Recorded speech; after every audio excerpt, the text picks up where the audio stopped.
Hey folks, Robbie Payne here again with Chrome Unboxed, coming at you today with a full review of the Chromebook Pixel.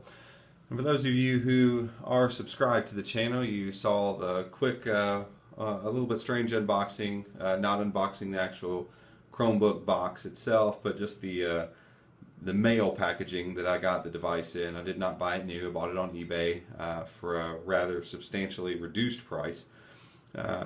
Because I just was not willing to part with the $1,300 in order to get the Pixel.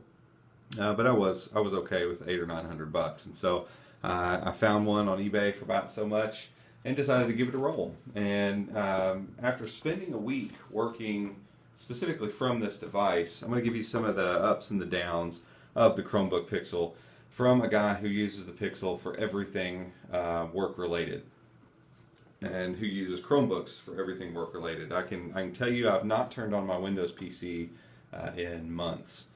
If I do photo or video editing, I either do it on YouTube or WeVideo. Sometimes I record, like with this one, I'm recording this on an iPad so that I can just use iMovie on the iPad to stitch this thing together real quick. So the absolute complete majority of my work is done on a Chromebook. So I figured I would be a really good use case for the Chromebook Pixel. As you guys know, this is the best hardware you're going to find on a Chromebook, bar none. It's not even close. As most of you know, I'm not going to go over everything in complete detail, but we'll take a tour around the device real quick. We'll shut it down, and you'll see across there a really nice LED light, which is cool. It grabs people's attention. They see it, and they want to know what's going on with that. So kind of as it fades through the Google colors, it's pretty neat. You will see I do have it attached to the charger, and the charger does glow that nice LED around the edge right there, so it's a nice touch. But it's on a charger because it's about dead, and it seems to like to be about dead most of the time. The screen is gorgeous, but it does need to be a decent brightness and decently lit rooms, and so if you take it off the plug, just don't expect more than 3 or 4 hours. I'll come back around to that here in a few minutes. But real quick, we'll take a tour of the device. Like I said, top, there's nothing except that LED light there. On this side over here, you just have a micro SD card slot. For those of you who are wondering, yes, the card does fit flush. Other side, we have a couple USB 2.0 ports, I believe, on this one. That could be 3.0. I could be wrong on that. If I am, correct me in the comments. I did not do my research on that, I'll be honest. We have a mini display port. You can get an adapter, but it's kind of a shame not to have HDMI here. That kind of bummed me out a little bit. Here's where the plug goes, and then your combo earphone, microphone jack. Across the front, nothing except the lip, which is easy to lift the device from. And on the back, this really nice hinge and this really sweet. Let's see if I can get the camera to focus on it. I don't think it's going to do it. It's really sweet chrome logo that's just etched in there. I mean, overall, it's hard to really get a feel for how thin this thing is, because it does look bulky. And I even looked at my hands-on video and the unboxing, and it kind of looked bulky in there too. And so, and it always did to me. It always looked a little chunky and clunky. But in person, let me tell you, it is gorgeous. It is as gorgeous. I think it's more gorgeous than any laptop device I've ever put my hands on, period. And that includes MacBook Airs and Mac Pros and MacBook Pros and all that stuff. It is hands down just an absolutely gorgeous and stunning, striking device. I love the fact that it's so, all the premium pieces are where you expect them. One finger you can lift the screen up. It's weighted just perfectly. Again, for those of you who follow along on this channel, you know that I think that that's just a great build thing. It means that they've put a lot of time into the hinge and into the weighting of the device itself. It is pretty weighty. It comes in a little over 3.5 pounds, but it's not substantially weighty. It really doesn't bother me at all. I carry around the HP 14 in general, so it doesn't bother me at all.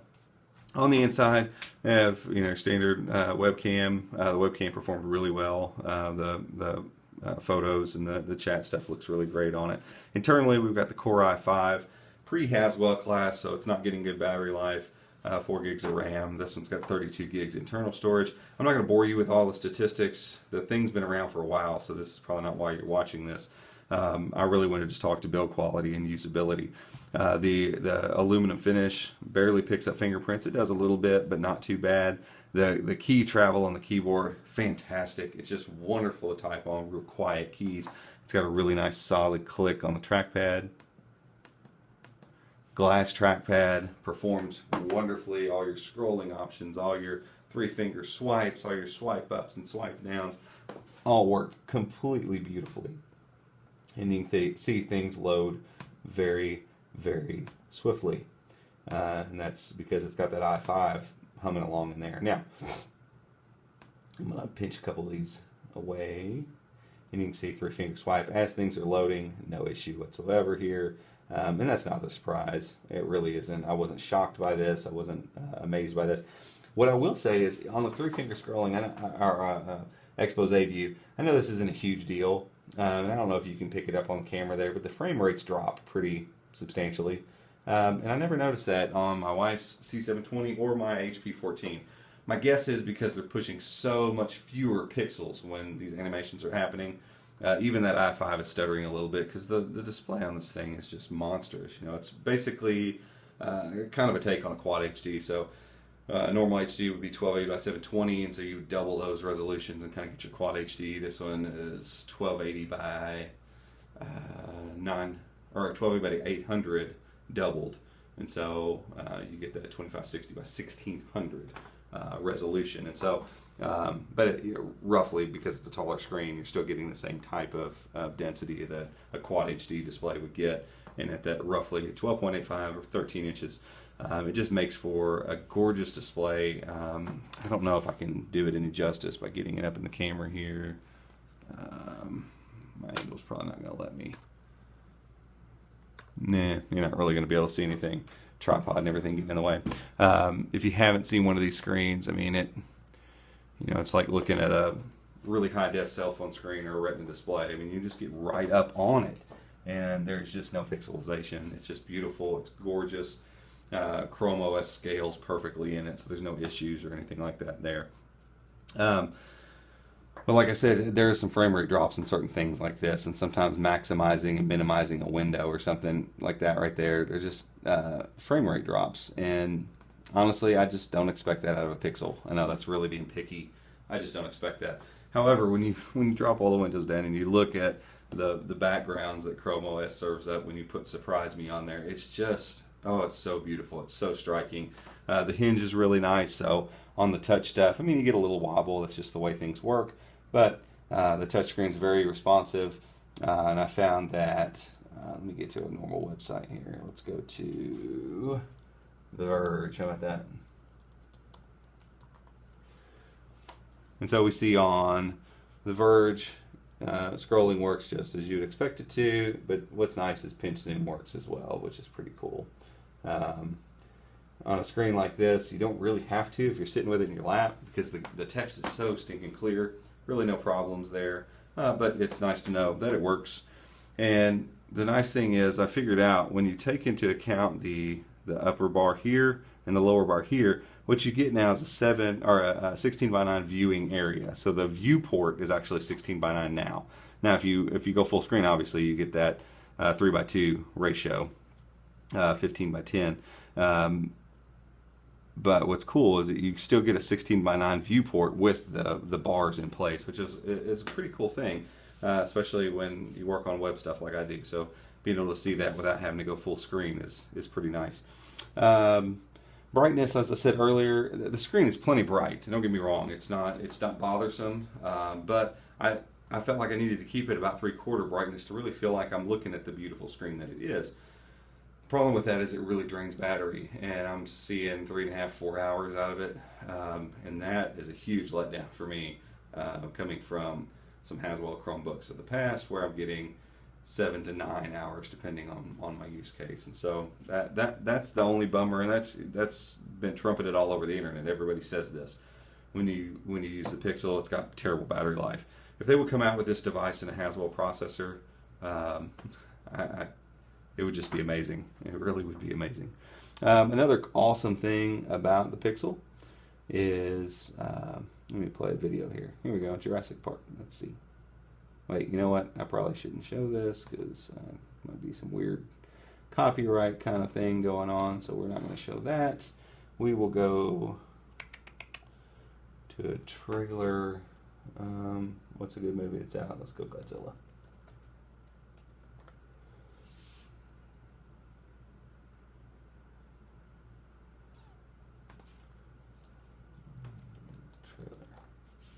Oh, now it pops up.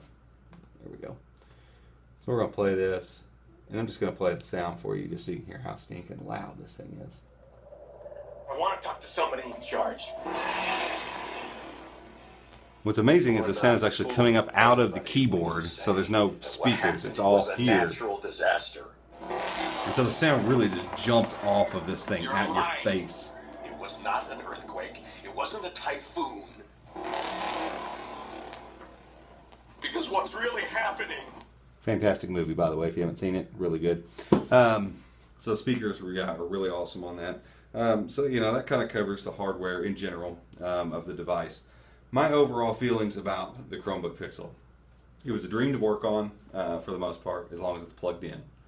I really enjoyed it. And you hear me talking in the past tense because I'm going to tell you I've already sold it and I'm moving on from it. And I'll tell you why. I really don't like having to be tethered to a plug anymore. I've gotten used to not, and that's really troubling to me. That's really bothersome. It's not going to bother everybody, and a lot of people will leave it plugged in and move on. Don't worry about it. It was troubling for me.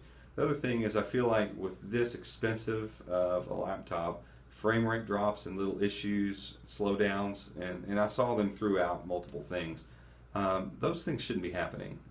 So that was a little aggravating for a device of this caliber and of this cost to have those issues. But lastly, I was reading a post this week on, I want to say it was just on Google+, but what somebody said was one of the charming things about Chrome OS and Chromebooks in general is the fact that we get to have these devices and we get to experience Chrome OS rather inexpensively. And so we get to have these devices that have a good experience and know that, heck, if I drop this thing out of my bag or I smash it and did something dumb and really ruined it, I'm not out of pocket too much money. And that really resonated with me. Not to say that I don't mind spending money on stuff, but part of the charm of Chromebooks is knowing that we get such a great experience and such a high bang for our buck. And with the Chromebook Pixel, it took that away from me.